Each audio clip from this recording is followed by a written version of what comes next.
Olá, tribo Conteiro! Olá, gente! Quanta alegria! A gente começa mais uma semana cheia de histórias incríveis.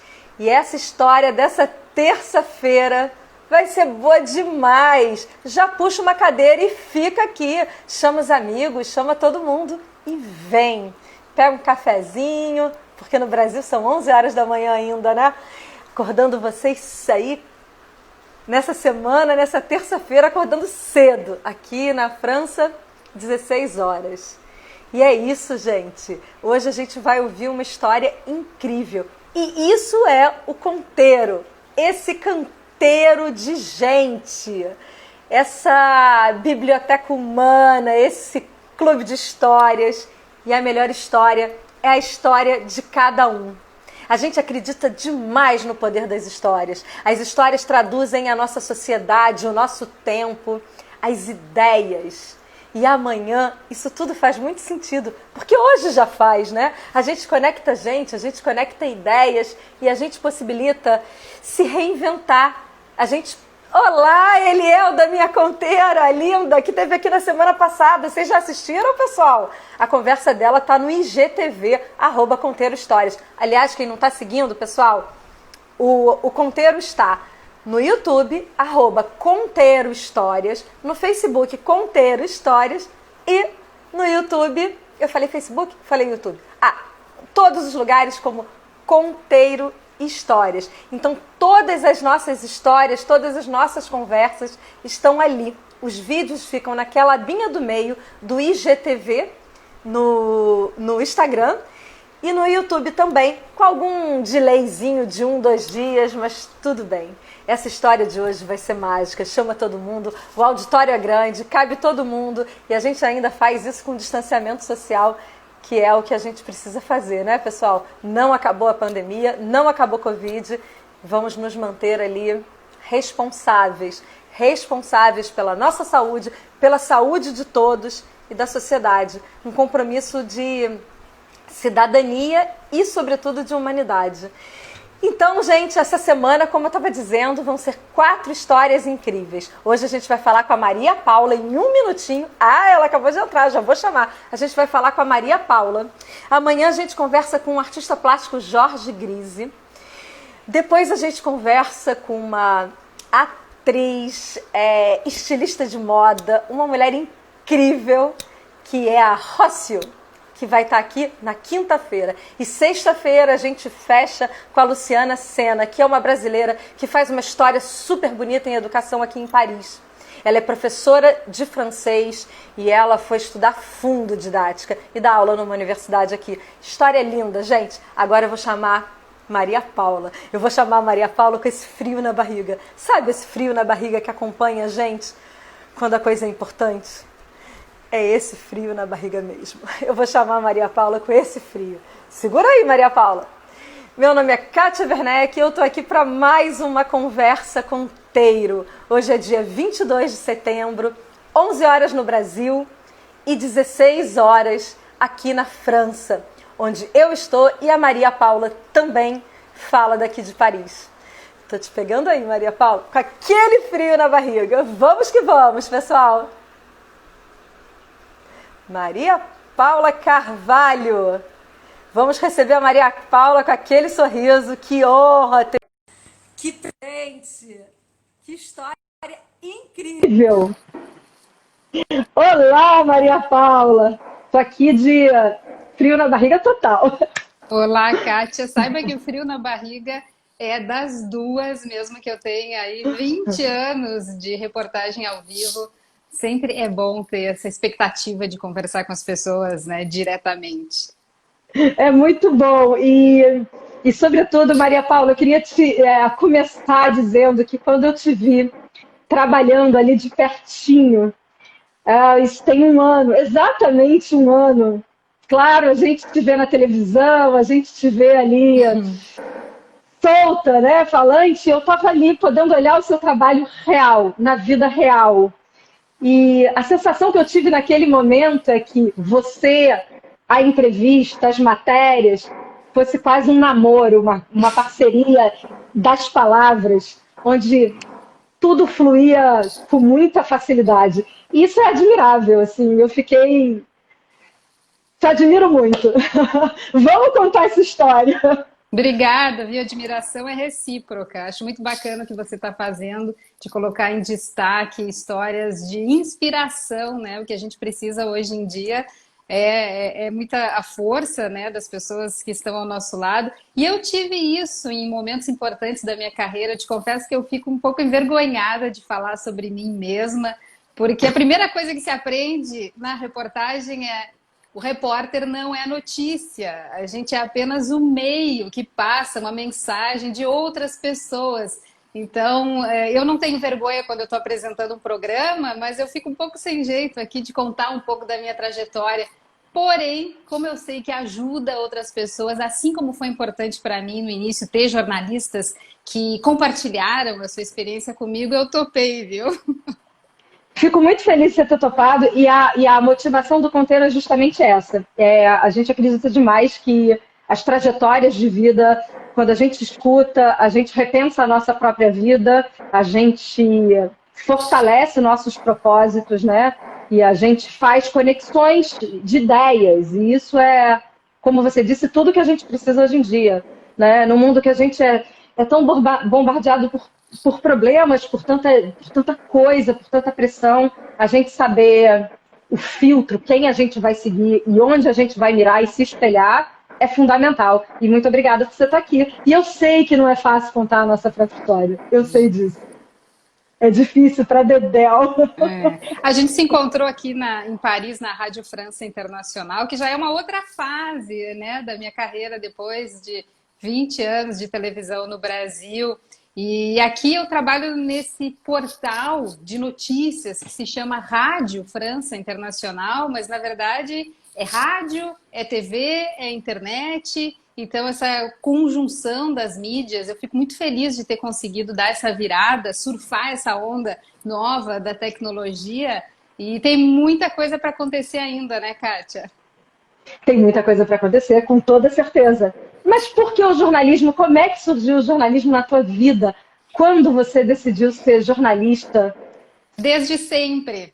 Se você perguntar isso na minha casa, as pessoas vão te falar que eu sempre quis ser jornalista.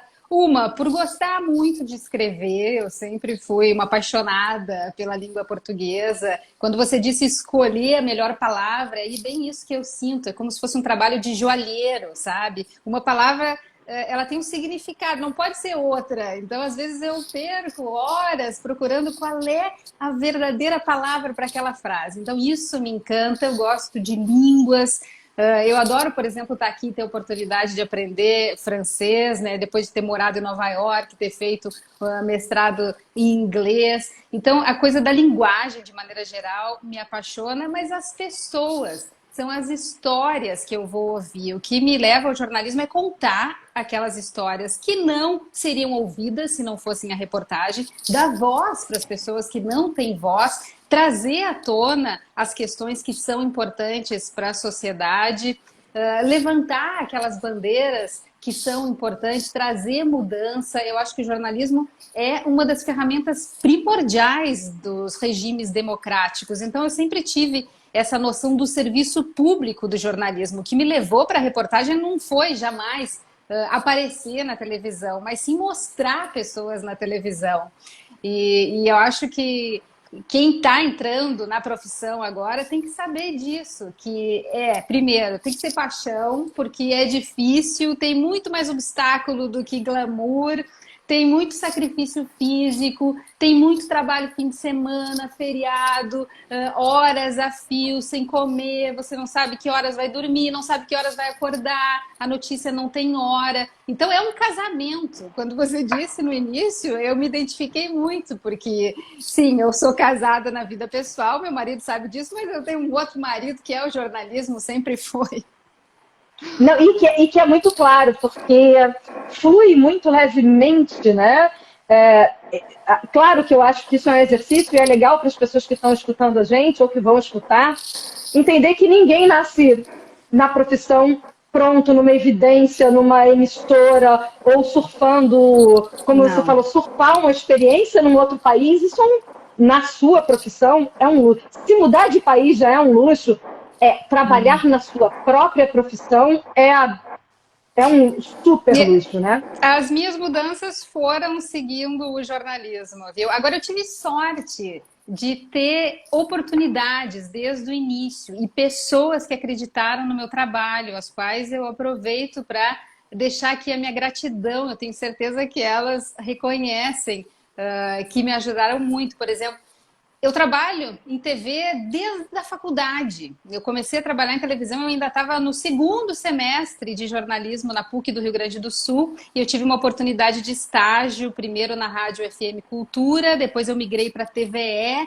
e a TVE foi a minha escola. Quer dizer, eu nem tinha diploma ainda, eu já apresentava programa, fazia reportagem. Claro que o Sindicato dos Jornalistas veio em cima. Como assim? Não é formada ainda? Então, para resolver isso, eu fui fazer curso de apresentadora e locutora na Fundação Padre Landel de Moura. Então, eu sou radialista antes de ser jornalista, para poder trabalhar durante a faculdade. E aí, o que eu sinto é assim, os meus trabalhos universitários, na verdade, vinham em segundo plano, porque eu já fazia tudo na prática. E aí, depois eu fui efetivada na TVE, depois eu passei para a RBS TV, da RBS TV eu fui para a Globo, no Rio de Janeiro. Então eu fiz toda aquela escala do jornalista tradicional, que começa na afiliada pequena, mas sempre sonhou em trabalhar na TV Globo. Muita gente me dizia, mas você vai trabalhar onde? Você vai viver de quê? Né? Jornalismo é difícil. Eu tive, no início da minha carreira, muitas mãos dizendo, olha, você tem certeza disso? Atenção, né? Atenção, é uma escolha difícil. Eu sempre soube que era uma escolha difícil. E como eu era muito boa aluna, eu acho que as pessoas esperavam de mim uma coisa muito difícil, né? Vai fazer química, física, vai ser astronauta. Não, eu quero trabalhar com comunicação. Eu sempre tive essa certeza. E aí, realmente, da RBS TV, que eu considero que foi a minha casa em Porto Alegre, depois eu fui para o Rio, foi um passo natural, mas que eu fui atrás. Eu fui cobrir férias no Rio de Janeiro, então eu fiquei vários anos sem férias, porque eu tirava férias da RBS e trabalhava na TV Globo para conquistar um espaço, e um belo dia me ligaram, olha, você quer realmente ficar efetivada? Então aconteceu, mas porque eu fui atrás. Então o meu conselho para quem quer e quem sonha, é não esperar a oportunidade bater na sua porta, porque isso não vai acontecer. Você tem que realmente estar no lugar certo, na hora certa. Na hora exata. Uhum. E tem aquela máxima que diz assim, quando acontece um desastre, só tem 3 profissionais que correm em direção ao desastre e não o contrário. São os bombeiros, a polícia e os repórteres. Então, aconteceu alguma coisa, pega a câmera e corre para lá, e não o contrário. Sim, e esse tino de apuração, isso, claro, eu imagino, claro, nada é claro, mas assim, eu imagino que esse faro você consegue ir lapidando também com o tempo. Mas o que você lembra, ou o que é teu, que é um traço da tua personalidade, que te dá assim, tem coisa aí, que traz essa eu vou correr para ali, sabe? Porque eu vejo os grandes jornalistas, eles têm um faro que é muito diferente do nosso ouvindo uma história. Ouve a história, mas é quase uma... isso não fecha com aquilo. Quase uma desconfiança. Eu acho que a primeira coisa do jornalista é acreditar desconfiando e ouvir o máximo de pessoas possíveis para contar aquela história. Eu vejo muitas pessoas dizerem assim, o jornalismo hoje não é mais objetivo. O jornalismo não é objetivo, o jornalismo vem de uma maneira de contar uma história, ele tem um enquadramento, ele tem uma edição, então por si só ele é uma atividade subjetiva, porque ele passa por um repórter, passa por um cinegrafista. Então o que houve, o que aconteceu foi criou-se a objetividade, porque a subjetividade é inerente da nossa profissão. Então, como que vai se criar a objetividade? Ouvindo o máximo de fontes. Quer dizer, você cria uma maneira de fazer notícia que é como uma garantia de que as coisas vão ser mediadas o mínimo possível. Quer dizer, você vai dar voz ao máximo de pessoas, você vai descrever aquela cena a partir do que você ouviu, você vai mostrar as imagens, mas é o espectador, o telespectador que vai fazer essa cena, né, na cabeça dele. E eu acho assim, mudou muito a questão da apuração. Hoje em dia, existem dados, existem fórmulas matemáticas, você tem como fazer uma matéria a partir do que foi publicado na internet, por exemplo, quais são as palavras que mais aparecem na internet, como lidar com as notícias que não são visíveis, aparentes. Eu acho que, nesse sentido, os americanos saíram muito na nossa frente no data journalism, que é fazer reportagem a partir de dados, né? Analisar dados e ver, com poxa, inteligência, né? Entendi. Esse número com esse aqui não está casando, por que que isso está acontecendo? Então, ir atrás das pessoas. Mas antes de sair para a reportagem, ter um background daquela história. Eu sou uma pessoa que estudo muito. Então, antes de entrevistar alguém, eu já li quase tudo sobre ela. Eu cobri a Flip, a Festa Literária de Paraty, durante quase 10 anos pela Globo, no Rio de Janeiro. 6 meses antes eu estava lendo todos os livros de todos os autores que eu ia entrevistar, entendeu? Isso é uma coisa muito particular minha, mas que me dava segurança. Então eu acho que o importante para o repórter é saber apurar, sim, mas ter contexto. Mas saber o assunto. Ter contexto. Hoje em dia, Kátia, todo mundo pode ser repórter, tá? Porque a tecnologia permite, por exemplo, nós estamos entrando ao vivo pelo Instagram. Quando eu comecei para entrar ao vivo, você precisava do satélite. Era uma coisa que só a televisão fazia, sabe? Não tinha essa via que a gente tem agora com o espectador. Então as coisas mudaram muito. Mas já que é tão fácil, cada um pode pegar o seu smartphone e produzir uma reportagem, o que vai fazer a diferença? O contexto, a perspectiva, a crítica. Eu acho que é isso que o leitor ou o espectador busca hoje em dia. Por que ele vai seguir o seu perfil e não o dessa outra pessoa aqui? Pela maneira como você apresenta as notícias, pela maneira como você analisa as notícias. E hoje, depois de 25 anos, eu acho que eu consigo usar isso muito mais. Não ficar só no factual. Aconteceu isso, tal hora, mas dizer aconteceu isso por causa disso e vai levar a essa outra situação possivelmente. Entende o que eu quero te dizer? Claro, mas isso é... Mas, Maria Paula, isso não é só a experiência de 25 anos, que com certeza isso te deixa anos-luzes assim na frente, mas é uma cultura geral, né? É se informar de uma maneira... É muita leitura, é muita conversa, é muita visão de mundo. Você conhece uma realidade no Brasil, conhece a realidade nos Estados Unidos, onde você estudou, fez um master, mora na França. Isso tudo te dá elementos, embasamentos muito maiores de vida, de olhar o mundo de diferentes perspectivas. Eu sempre gostei muito de viajar, Kátia. Então, quando eu estava no Brasil, a gente tem uma visão do mundo a partir da América. Quando eu mudei para Nova York, eu tinha certeza de que o mundo girava em torno de Nova York, que é como muita gente na Big Apple vive. Aí, quando eu mudei para a França, eu vi que tem toda uma perspectiva europeia do mundo, muito mais voltada para a África, para a Ásia. Então, é muito de onde você está e do quanto você está aberto também a experimentar e a enxergar o mundo de maneira diferente, né? Eu fui para Nova York porque eu queria ser correspondente estrangeira. Na TV Globo existe uma longa lista dos correspondentes. Eu estava, digamos, um pouco atrás nessa lista. Fazia 10 anos que eu fazia RJTV. Tenho muito orgulho da minha trajetória na TV Globo. Aprendi muito com todos os profissionais e a Rede Globo é uma super escola, né? Eu acho uma super escola.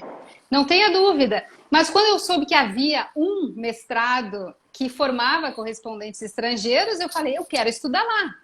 Só que para estudar lá, tinha que aplicar, tinha que fazer uma prova de inglês, tinha que apresentar um projeto. Então, foi uma coisa que levou quase 1 ano e meio, toda essa preparação. E eu te confesso que, nesse trajeto, nem todo mundo me apoiou. Porque, para algumas pessoas de redação, jornalista tem que estar na rua, jornalista tem que estar fazendo matéria, jornalista não é para estar na escola, na sala de aula.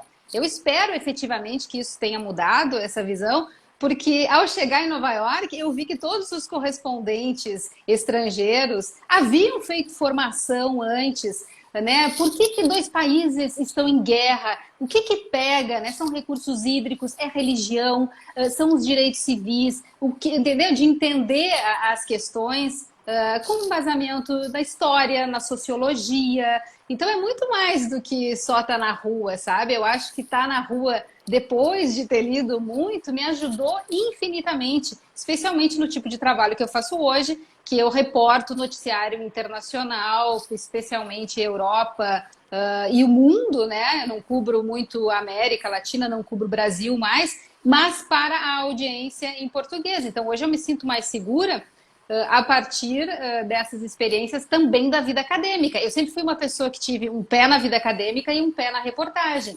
Antes, eu fiz um mestrado em comunicação social na PUC do Rio de Janeiro, porque eu já gostava de entender os meandros da comunicação. Então, daí depois eu fui fazer um segundo mestrado. Eu espero que um dia eu tenha coragem para fazer um doutorado.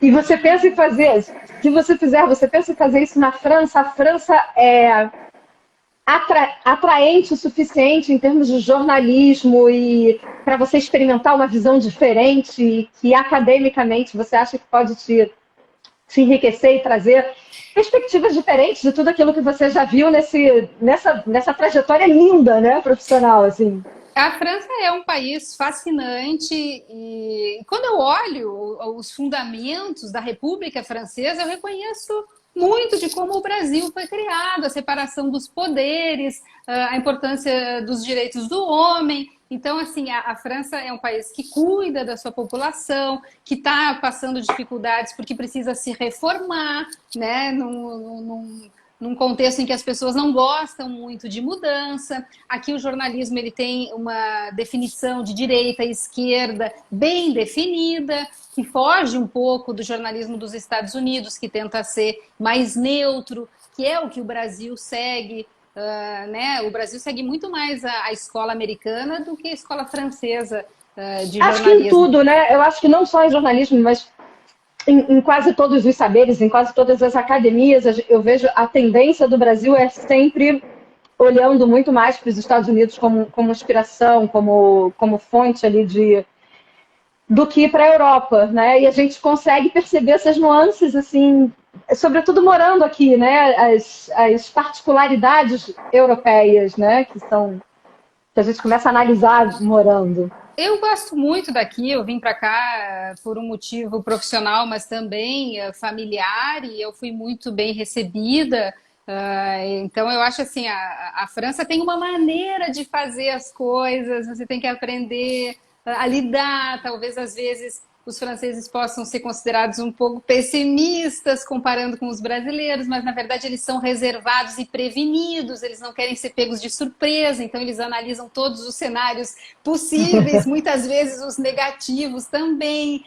E são pessoas que têm uma exigência muito alta, né? Então eles já estão num padrão de desenvolvimento alto e eles querem o melhor para eles e para o mundo. Então, a partir daqui, vamos melhorar, né? Não dá para dizer que outros países são piores. Não, aqui tem um nível de desenvolvimento e o que eles buscam é igualar isso, né, no resto do mundo. Então, tem essa preocupação com o outro. O governo Macron agora botou 100 bilhões de euros para essa retomada da economia, né? Quer dizer, é um governo que realmente focou nas pessoas e não nas coisas. Nesses 100 bilhões tá manter o emprego de todo mundo que ficou em casa durante vários meses por causa da pandemia. Então, é uma sociedade que prima pelas pessoas. Isso realmente admirável e não tem como negar. Não, sem dúvida. Eu sinto isso e até me emociono muito em estar na França, porque a gente compara hoje os cenários, né? Não tem país melhor ou pior, mas quando a gente compara e eu, assim como você, a gente estamos passando esse momento de Covid aqui e a gente sente de fato um amparo, né? A gente sente um amparo do governo, em todos os sentidos, né? Eu trabalhei, né? Eu fui para a rua de máscara, é aquela coisa, o repórter não vai ficar em casa, o repórter ele enfrenta as dificuldades. Então eu cobri a pandemia, fiz reportagens para a TV Record, Então é assim, óbvio que o home office funcionou muito, especialmente quando a gente trabalha para a internet, então eu escrevi muitos artigos de casa. Essas entrevistas por vídeo se tornaram muito mais comuns. A nossa escala de trabalho inclui já que vai ter gente em casa, que não vai estar todo mundo mais na redação. Quer dizer, o mundo está se transformando e para os comunicadores rapidamente, sabe? A indústria criativa cresce a passos largos, enquanto outros setores da economia têm mais dificuldade. A indústria criativa ela se baseia no quê? Nas ideias, né? É uma matéria-prima infinita, sustentável, né? Mas exige o quê? Bons profissionais que ganham mais, que estudaram mais, que podem trazer esse contexto que eu falei no início da nossa conversa. Então, é nesse contexto que eu acho que eu me coloco hoje em dia. Sendo uma pessoa de televisão, que é o ambiente que eu me sinto bem, que eu tenho facilidade, mas gostando cada vez mais de escrever artigos. Eu publiquei 2 livros, quer dizer, ampliando. Eu sinto assim que não há limites, né, para a comunicação. E me diz uma coisa, vamos falar dos seus livros, porque assim, são livros que retratam o Brasil de uma maneira. O primeiro deles, você fala muito sobre essa questão que você acaba de falar novamente e que eu acho que está no seu sangue, da inovação, da criatividade, do fazer diferente, né? E o outro, você faz um panorama político de um contexto de Brasil com mais críticas e tudo mais.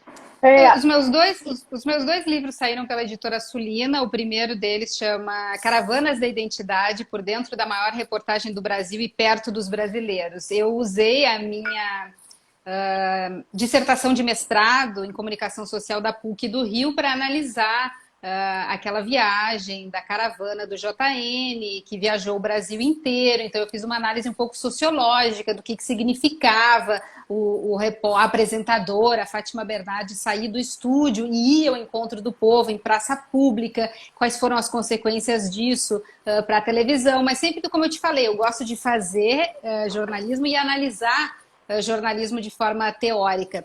E aí, 10 anos depois de estar no Rio de Janeiro, eu resolvi voltar a estudar, o que não é fácil, vamos dizer assim, né? Depois de velha, voltar para a faculdade, mas eu tinha certeza que eu precisava. E aí eu fui fazer o Master of Arts em Jornalismo, que é o MA, que é a escola de Joseph Pulitzer. Começa por aí, o nome da escola já atrai, porque foi o primeiro jornalista que se preocupou em formar jornalistas, né? O jornal do Joseph Pulitzer, o News of the World, lá em 1900, né? Quando começou realmente a venda dos jornais, era vendido a centavos. Ele trazia muitas matérias sobre corrupção, coisas que não se via muito no jornal, e isso depois levou à formação de uma escola de jornalismo, quer dizer, os jornalistas precisam ser formados. Então, essa escola ela não é de graduação, ela é de pós-graduação. Então, ela exige que você já tenha tido, pelo menos, um pouco de experiência. Eu já tinha 10 anos, 15 anos de reportagem entre o Rio Grande do Sul e o Rio de Janeiro e resolvi aplicar já pensando em estudar o caso do Brasil. Então, era um projeto pensado de véspera e já sonhando que, no final disso, eu ia escrever um livro. E aí, o livro saiu, realmente eu sou bem orgulhosa dele. E é você mesmo. Porque ele é uma forma de retribuir o que eu aprendi. Ele é uma forma de agradecer aos americanos por terem me recebido. Né? E de compartilhar o que eu recebi. Mas aqui, basicamente, compartilhar o que os especialistas, o que as pessoas que são entrevistadas aqui falam. Então, não é uma receita de bolo da Maria Paula, mas eu tenho um prefácio do Albert Fischlow, que é um dos maiores brasilianistas da atualidade, o Matthew Taylor, também é outro importante brasilianista que faz a apresentação. E aí, eu tinha perguntas, Kátia, assim, de jovem brasileira. Por que o meu país não vai para frente? Por que a gente vive num ciclo constante de decepções e frustrações?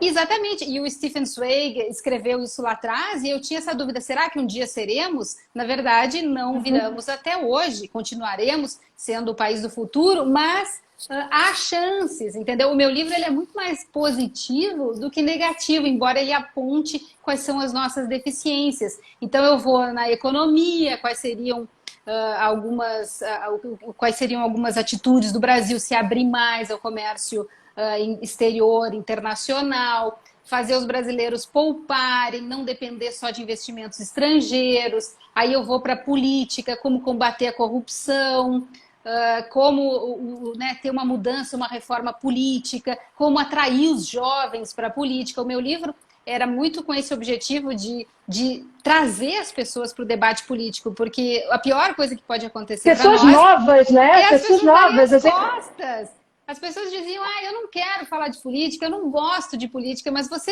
vive política do amanhecer Tudo é um ao ato político. anoitecer. Até Então, a forma da gente vestir é um ato político. A gente não pode abandonar isso, né? E aí eu vi que nos últimos 30 anos, desde a volta da democracia, a gente tem muitos avanços no Brasil, sabe? A gente tem a restauração da democracia, a gente teve a estabilidade da moeda, coisas assim que a gente não pode também descartar como não sendo importantes. E, principalmente, o fortalecimento das instituições brasileiras. Eu acho que esse é o ponto que a gente está agora. Será que elas realmente são confiáveis e vão dar conta desse caos um pouco político-econômico que a gente vive nesse momento? A gente tem que se basear de que, apesar de termos um governo que seja de esquerda ou de direita, governos vêm e vão, mas o país fica. Então eu me cerquei muito qual é o enquadramento jurídico e institucional que pode levar o Brasil para frente. E aí eu peguei um gravador e fui para Brasília, porque eu achava que lá que eu ia encontrar essas respostas. Aí eu bati de porta em porta, muitas dessas portas se abriram. Ministério Público, Supremo Tribunal, o Congresso, as universidades. Eu conversei com políticos, sociedade civil, acadêmicos, e sempre colocando essas perguntas, e o livro é um pouco um resumo do que essas pessoas disseram, apontando caminhos para um crescimento sustentável, como diz o subtítulo, e assim, com o intuito de que isso traga algum legado para quem quiser no futuro realmente implementar algumas dessas mudanças ou se engajar. Agora, a sociedade tem um papel importante, Kátia, é isso que eu quero deixar bem claro, porque assim como tem a tecnologia que nos permite entrar ao vivo, tem a possibilidade de checar todos os gastos públicos do governo. Então, existe mais transparência, existem os portais de transparência, e de nada adianta se isso continuar nas mãos da burocracia. É a sociedade que tem que se apegar e tem que tomar conta disso e realmente fazer cobrança, que é o que os países desenvolvidos já fazem, mas a gente é uma democracia jovem, eu tenho esperança de que as coisas vão melhorar, eu sou sempre positiva. Quando você fala que nós somos uma democracia jovem, eu sempre acho que eu vejo o Brasil assim como um adolescente ainda, de fato, como realmente muito jovem. Então, quando a gente compara, sobretudo com os países da Europa, quanta história, né? Quanto a França, por exemplo, já não passou por guerras e governos e tudo mais, e hoje a gente tem um pensamento crítico, uma postura do povo, uma educação mais estruturada. E o Brasil é muito novo, é muito jovem ainda, de fato. Mas me assusta muito a gente não ter lideranças, não formar uma galera nova, engajada politicamente. Então, começa a ter, né, alguns movimentos. Eu acho que as pessoas, principalmente a partir de 2013, foram para a rua. Só que o que me preocupa é que se foi para a rua, dividiu muito. A gente tem no Brasil um discurso político que é muito polarizado. Falta um pouco alinhar o que é bom do lado esquerdo, o que é bom do lado direito, criar talvez um projeto mais de centro e tornar as coisas possíveis. Eu vejo muito hoje um debate que cada um puxa para o seu lado, com o objetivo de convencer o outro, quando na verdade o objetivo deveria ser o engrandecimento da nação brasileira, porque todo mundo tem o direito de ter ideias, e certamente há ideias dos dois lados que podem ser válidas. Então eu acho que... Mas existe, enfim, tem lentamente eu acho que a sociedade, os jovens vão acordando para isso. uma das coisas que eu fiz foi ir para a universidade. Eu fui fazer o lançamento de Brasil a Reconstrução dentro de várias universidades, na Unicarioca, na Estácio de Sá, eu fui para a ISPM, no Rio Grande do Sul. Então, eu viajei bastante e pude debater com os alunos, né? Eu criei até depois uma websérie com essas imagens desses debates, sempre com o intuito de mostrar para os jovens que eles podem e que eles podem, enfim, realmente criar alguma mudança.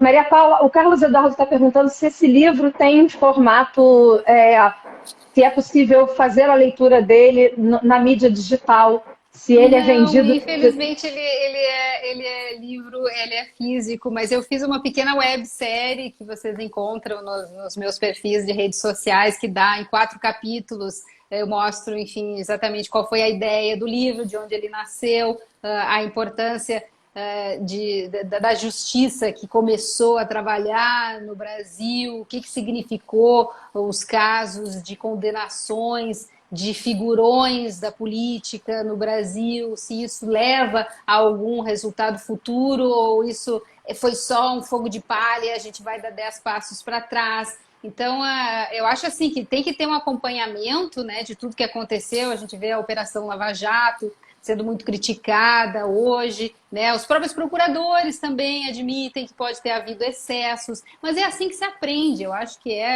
na tentativa e erro que mas o país já foi um grande passo, né?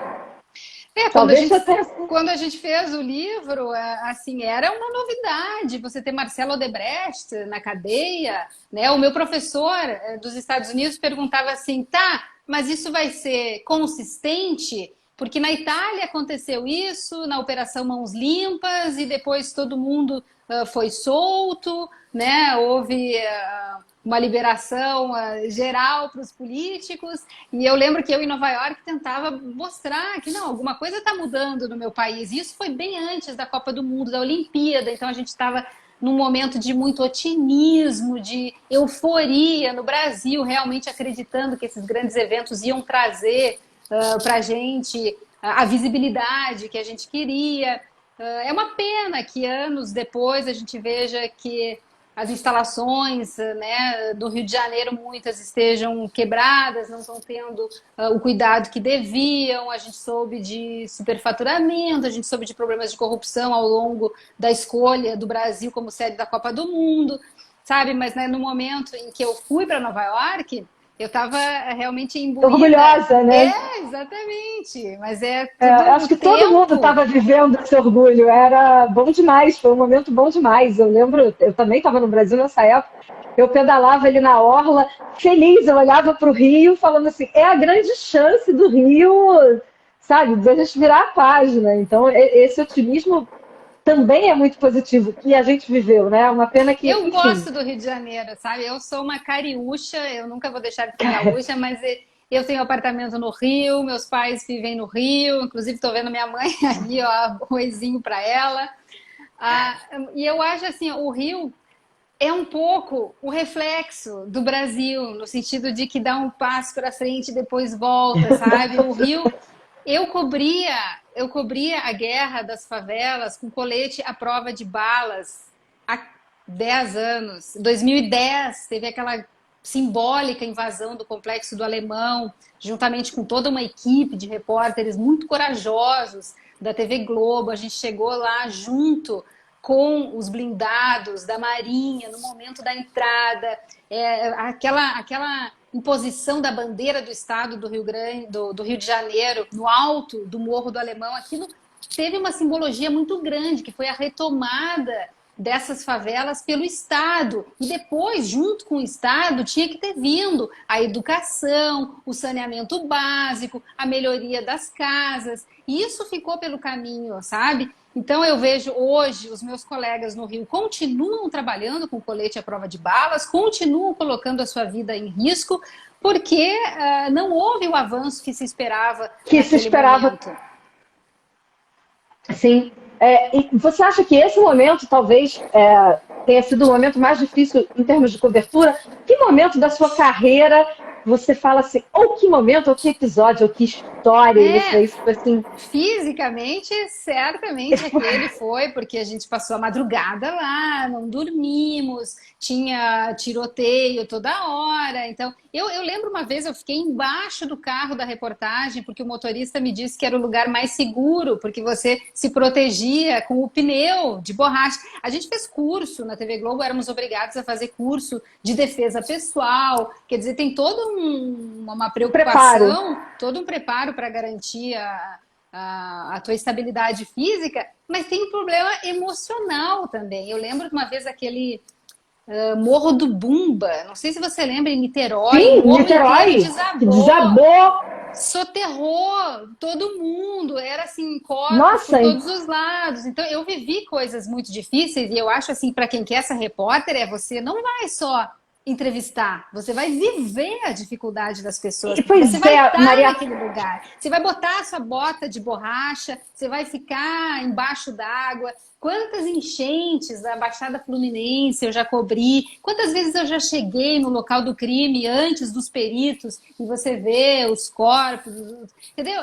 É uma profissão que é um pouco difícil porque ela lida com o que não é normal. Aí a gente vai tratar de critérios de noticiabilidade, né? Uma outra coisa que tem que vir em discussão na sociedade, porque todo mundo diz o jornalista só mostra coisa ruim. Não, o jornalista mostra aquilo que foge do padrão normal, digamos, né, da sociedade. A verdade é que a sociedade tem ficado muito violenta nos últimos anos.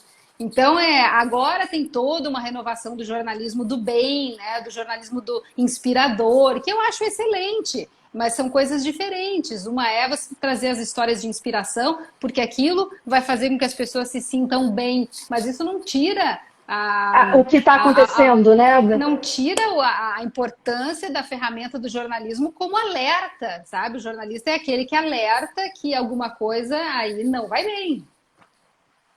E me diz uma coisa, é claro que quando a profissão se mistura muito com a sua vida pessoal, e isso se mistura em qualquer profissão, mas nessa, isso talvez te faça mergulhar muito profundamente, né, no universo humano, vendo o que há de melhor e de pior. Como se proteger emocionalmente para isso e o que você faz como... Que medidas de proteção mental você usa para se equilibrar? Eu tenho o meu canal espiritual bem aberto. Eu realmente... Não tem como não ficar triste, não tem como você voltar para casa depois de ir numa favela, ver uma mãe com 5 filhos, a geladeira vazia, as crianças sem roupa, sem ir na escola, e você voltar para o seu ambiente e achar que está tudo bem. Não tem como, não existe como bloquear. Então teve momentos na minha vida em que eu ficava muito pesada, em que eu acabava às vezes até descontando na minha família, porque, poxa, vocês não sabem as dificuldades que eu vivo, sabe? Quando tem aquela coisa, você tem que vir no almoço do domingo, mas você não está em condições, entendeu? Porque tu vive uma outra vida. O jornalismo é uma vida paralela, assim, você sai na reportagem e tu não sabe o que vai acontecer. Você pode ir parar num baile de gala no Palácio Guanabara, mas o mais frequente é que você vá para o desabamento, para uma enchente, enfim, para as coisas mais difíceis. Então, o que eu sempre fiz? Eu sempre fiz yoga. Desde a primeira vez que eu fui para a Índia foi em 1998. Eu digo que isso mudou a minha vida. Então já faz um tempo em que eu incluo na minha rotina meditação, a minha reconexão com a minha essência, a minha preocupação com a minha verdade, com os valores. Então eu tento começar o meu dia com ali 10 minutinhos de meditação, de agradecimento. Eu acho que ao longo da minha vida eu vi que essa é a energia mais elevada que existe, é a da gratidão. Então eu tenho gratidão mesmo pelas coisas ruins, mesmo pelas pessoas que me ferraram. Eu agradeço profundamente porque elas me levaram aonde eu estou hoje. Agradeço as dificuldades que se apresentaram. Então tem que ter uma visão um pouco holística e muito de centrar, sabe? De recarregar as baterias. Por exemplo, agora a gente está conectada na tomada aqui para o celular não apagar enquanto a gente conversa. Eu procuro me reconectar. Você pode chamar como quiser, pode chamar de Deus, de luz, de essência, do que for, sabe? Mas eu tenho dentro de mim uma certeza de que eu não estou sozinha. E isso não é recente não. Eu tinha 20 anos por aí quando eu descobri isso, e desde lá eu acho que as coisas melhoraram. Assim, agradeço muito a minha irmã, é uma pessoa que faz meditação Raja Yoga, que nos convidou para ir à Índia. Então eu senti que a partir dali eu me tornei vegetariana, sabe? Tem algumas coisas na minha vida assim que me permitem ter uma vida mais leve. Eu gosto muito de Mais natureza. equilibrada, né? Eu procuro me cercar, eu me sinto bem na natureza, eu gosto muito de água. Então, eu gosto, tenho as minhas flores, essas aqui, ó, eu fiz para você Tão lindas, especialmente com aliás. as Coisa flores mais do meu linda. jardim. Jura? É. Coisa mais... eu sou apaixonada por flores e isso foi algo que a França me trouxe na vida. E eu agradeço a França porque foi uma coisa que eu desenvolvi aqui. Mas é incrível isso que você está falando. Como é que eu acho sim que qualquer forma que a gente consiga parar e fazer reconexão e um alinhamento com o universo, com a energia, enfim, ajuda muito nesse movimento. Porque, sobretudo, hoje em dia, a gente ainda vive essa pressão, essa enxurrada, eu não sei escolher as palavras tão certas quanto você. Você faria isso melhor. Mas a gente vive uma pressão muito grande de mídias sociais e de notificação e nananã. Como a gente também se protege disso e escolhe melhor a informação que a gente recebe? Como você que está tão ligada à comunicação faz para você não ouvir qualquer besteira, para você não ouvir excessos e filtrar?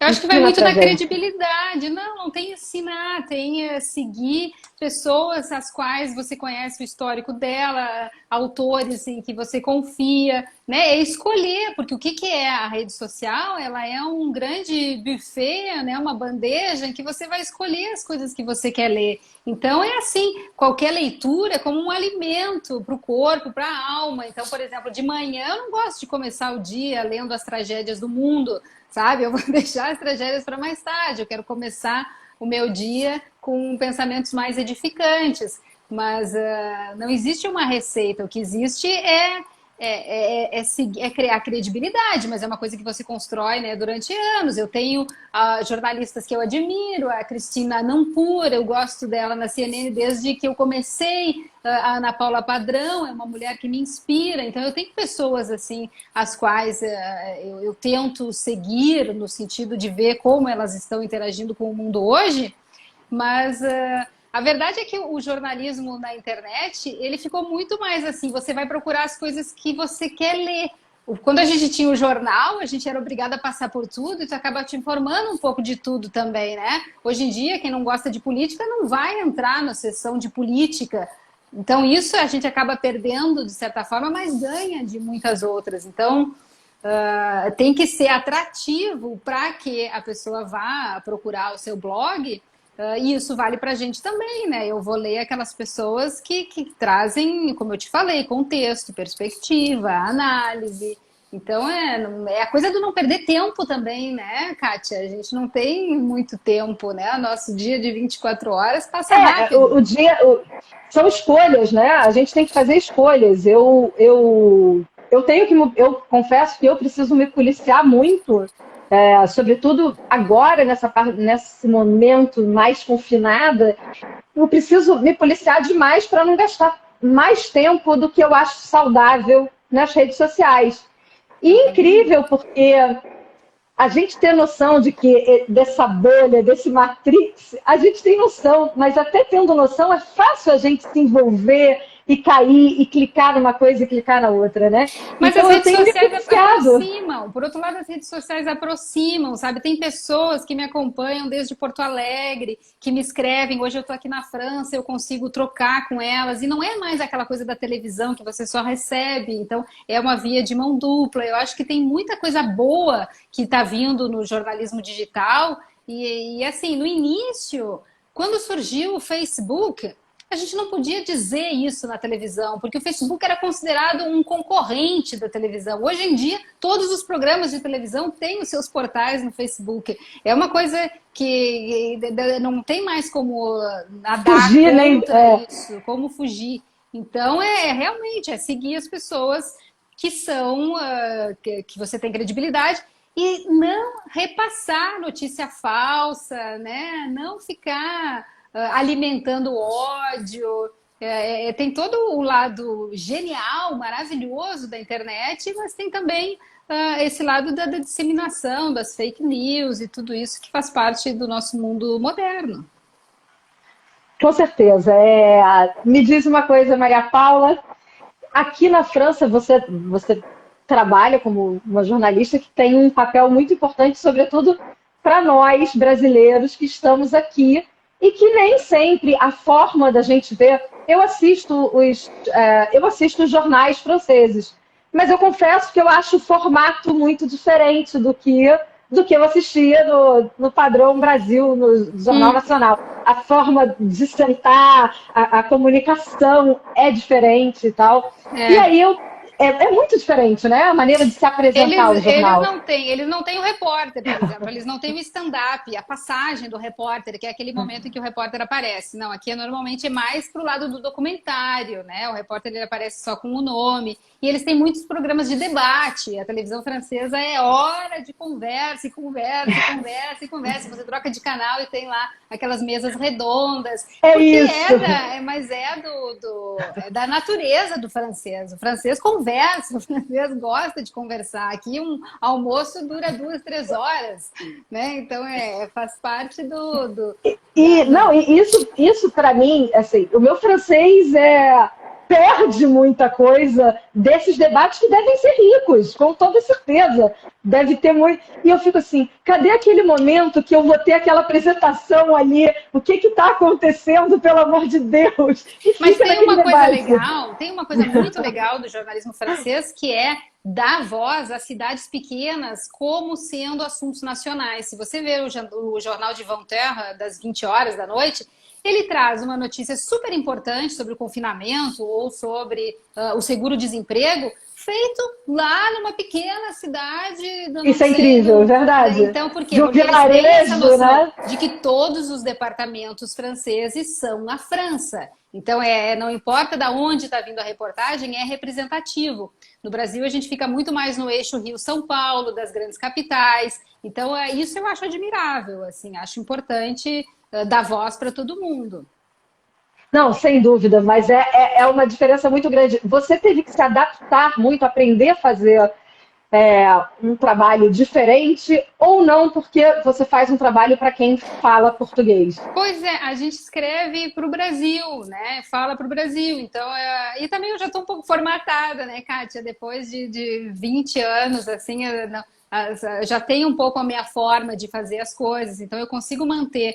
Mas aqui eu trabalho muito com repórteres do mundo inteiro. A Rádio França Internacional tem repórteres espalhados em todos os locais. E aí eu tenho acesso a essas entrevistas. Então eu faço muito uma colagem do que outros repórteres também estão investigando. Então eu tenho um trabalho bastante editorial, coisa que eu não tinha antes, porque eu ficava mais preocupada com a minha reportagem. Quando eu fui apresentadora na Globo News, tem mais essa ideia do programa como um todo. Então, acho que hoje eu tenho um trabalho editorial de escolha dos assuntos, quais são os assuntos que interessam para a audiência brasileira, com que enfoque eles vão interessar a audiência brasileira. Tem coisas que a gente coloca no ar, que a gente acha que vai interessar, por exemplo, as questões de corrupção da França ou protestos contra determinadas figuras públicas que acabam não tendo muito eco no Brasil. Então, no dia a dia, a gente vai vendo o que é importante e tocar. Não existe um dia igual ao outro. Jornalismo como eu te falei, vai vestida mais ou menos com uma camisa que você possa estar no Palácio do Eliseu ou então, né, realmente na beira do Rio Sena, lá tratando de poluição. Verdade. Nossa, Maria Paula, como você tem história e riqueza para contar e para compartilhar, né? Porque, assim, em termos jornalísticos, eu acho que você já fez de tudo. Você também tem muita familiaridade com esportes. Esportes, eu tive uma experiência maravilhosa na Olimpíada. Era uma coisa que eu nunca imaginei. Eu comecei cobrindo esporte, olha só, eu comecei na TVE cobrindo esporte. E aí, depois que eu fui fazer jornalismo geral, Eu amei, porque comecei a achar o esporte um pouco limitado, no sentido de que era sempre aquela partida, como é que tinha sido o jogo, e nanana. E aí depois eu fui para o jornalismo geral, digamos, e não voltei mais para o esporte. E quando teve a Olimpíada, eu fui contratada como mestre de cerimônia de uma das arenas. Então eu trabalhava em português, inglês, francês, espanhol, entrevistando do que desse, como desse, porque tinha gente do mundo todo. E aí tinha um papel assim muito mais de mestre de cerimônia, e vamos deixar a festa animada. E eu não imaginava o quanto eu ia ficar impressionada com o talento, a garra, a disciplina dos esportistas. Então, eu sou apaixonada por esporte no sentido de como o homem é capaz de se superar. E aí, depois de cobrir as Paralimpíadas, eu fiquei mais impressionada Mais ainda. porque não tem desculpa, Kátia, para não fazer as coisas. Não tem desculpa. Ah, eu não tenho oportunidade. Ah, ninguém me ajuda. Não, sabe? Quando você vê o que essas pessoas fazem, então te dá uma gana assim de, poxa, eu tenho 2 braços, 2 mãos, eu estudei, eu tenho que ir à luta. Não dá para acordar e ficar na cama deitada, deprimida, sabe? Então no esporte me deu muito assim essa certeza de que o homem se supera. E é um super aprendizado. A gente está ali, né? Como você esteve tão perto e de momentos tão Olimpíadas. É o topo ali do Ah, não, o esporte. coração bate forte, quando toca o hino, se emociona. Eu vi a nossa judoca, a Rafaela, lá ganhar a medalha, foi incrível. Tinha uma outra judoca da esgrima, uma esgrimista que não tinha as 2 mãos. A garota ganhou de todo mundo. Então, assim, são coisas que realmente me emocionam. E quando a gente fala assim do Brasil, só para falar um pouquinho do Brasil antes da gente terminar. O Brasil é um país maravilhoso, com pessoas criativas, com pessoas que se adaptam às novidades, que tem uma biodiversidade única no planeta, que pode ser uma grande potência desse momento em que o verde é importante, em que a biodiversidade está em alta. É aí que a gente pode ganhar, sabe? Mas eu acho que falta um pouco de admiração, talvez, pelas nossas raízes, pela nossa mistura. Olha o que está acontecendo um pouco nos Estados Unidos, né? Black Lives Matter. No Brasil, a gente também tem essa questão do racismo que tem que ser levantada, porém, dentro da nossa história, que é uma história de miscigenação. Eu estudei muito isso, Kátia, para entender por que o brasileiro aceita tanta coisa passivamente, sabe? E essa coisa da herança colonial portuguesa deixou alguns marcos na nossa história, e que eu acho que está na hora da gente tirar essas raízes, né? Fazer as pazes com esse passado e crescer como uma nação miscigenada, mas no sentido com muitas culturas, com muito O crescimento. que é bom, né? É ótimo a gente ter essa diversidade toda, né? Cultural, trazer isso. É muito positivo. É muito Uhum. bom. Então, assim, eu torço muito pelo Brasil, eu não consigo acompanhar o noticiário dia a dia, né, como eu acompanhava quando eu estava no Brasil, mas é claro que as linhas principais a gente fica sabendo. E é importante também a gente mostrar a nossa visão de brasileiro, né? Porque às vezes a imprensa internacional fala coisas sem conhecimento de causa, né? Às vezes também tem que ter um recuo. Né, tem coisas boas, né? Isso que é importante que a gente diga no sentido de acreditar na gente como nação, apesar dos problemas, apesar dos Sim, mas pesares. Eu não todas as quero. nações têm problemas, é? É isso aí, mas Super aula, Maria Paula, super aula. imagina. Infelizmente, nosso tempo chega ao fim e foi uma grande aula. Pessoal que entrou depois, essa conversa vai ficar salva aqui no IGTV, aquela linha do meio aqui, Conteiro Histórias, e depois no YouTube. Vocês podem compartilhar com os amigos ou assistir de novo e pegar a parte que passou, porque foi incrível. Super obrigada, Maria Paula, por trazer tantos assuntos importantes para a gente aprender, refletir e por ser essa inspiração, essa mulher incrível. Te Imagina, Cátia, eu agradeço queria, eu queria me muito. ver da maneira como você me vê. Mas eu Mas te acho agradeço importante. enormemente. Se eu Muito conseguir obrigada. contribuir de alguma forma e alguém se beneficiar das minhas palavras, eu acho que é isso que eu queria passar e realmente retribuir tudo que eu tive em termos de compartilhamento de experiências. Contem comigo para o que precisarem, todo mundo que tiver dúvidas sobre jornalismo, sobre carreira, eu estou aí em todas as redes sociais, fácil de me acessar mesmo aqui na França. Eu vou deixar o perfil dela. Ih, 5 segundos. Vai ficar com a arrobinha dela. E muito obrigada mais uma vez. Foi incrível ter você aqui. Super obrigada. Eu que agradeço. Obrigada.